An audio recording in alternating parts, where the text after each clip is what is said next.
Welcome back to Live Now from Fox, and we have some breaking news as President Joe Biden has just announced that he is dropping out of the 2024 presidential race. This happening just moments ago. You are taking a look at the letter that he has just issued, and we are going to read it in its entirety. It says, "My fellow Americans, over the past 3.5 years, we have made great progress as a nation.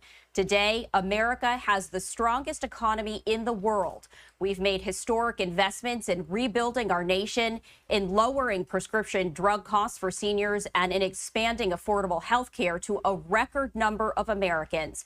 We've provided critically needed care to 1 million veterans exposed to toxic substances, passed the first gun safety law in 30 years, appointed the first African-American woman to the Supreme Court, and passed the most significant climate legislation in the history of the world. America has never been better positioned to lead than we are today."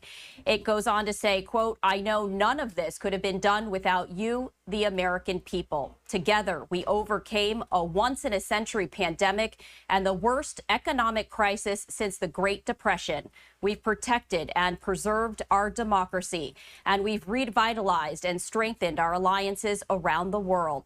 It has been the greatest honor of my life to serve as your president.